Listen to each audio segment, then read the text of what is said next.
Hi guys! Hi! So today we're gonna get a little serious. Liat and I have lots in common, even though, we've met not so long ago. And one of those experiences that's really brought us together as friends was our shared loss of pregnancies. Yes.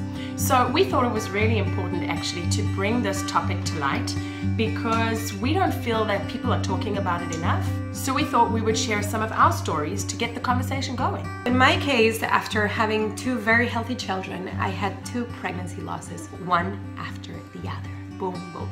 And it was a really painful couple of experiences, and it left me really thinking of whether I should be expanding my family or not. And it made me feel so guilty. I kept looking back and trying to think of what I had done wrong. For example, I got on a slide the day before having a miscarriage with my daughter and I had a hard hit.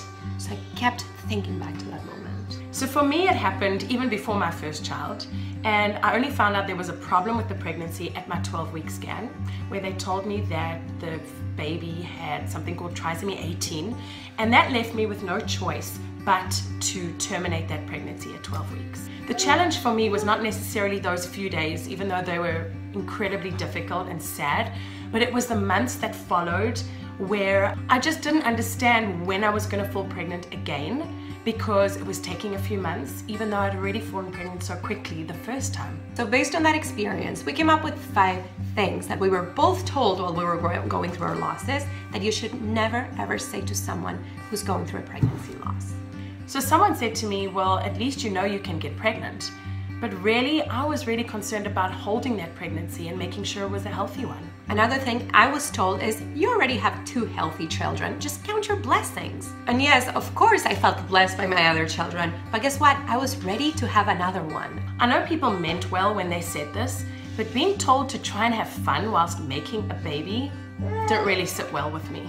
You're temping, you're buying ovulation kits, you're getting into weird positions, and then you're holding your legs up after you do the deed. So no, definitely not fun, guys. No, not sexy. Another one we got all the time was, hey, at least it was early on in your pregnancy. But guess what, guys? The moment you see that positive sign on the peace stick, your heart is set on that child. So a loss is just a loss. So it was really unpleasant when people came up to me and they were asking me, did you take enough vitamins? Did you exercise regularly? Were you taking enough folic acid? Just keep your opinions to yourself. So the bottom line is, pregnancy loss sucks. No matter if your loss happens at 5 weeks or a few months into your pregnancy, it's heartbreaking. So to all you hopeful women out there, a loss is devastating. And you need to be able to mourn it in your own way. But supporting each other is also important. And this is why we're talking about it. To let you know that you're not alone. Because loss can be so isolating. So we're reaching out to all moms who have gone through this experience in some way. And also to those who have been lucky enough not to experience it. We need to talk about this, and we need to stand together in compassion and understanding.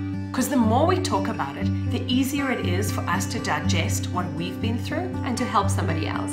Thank you for watching today. Yes, and if you guys feel like someone out there needs to hear this message, please share this video. See you next time.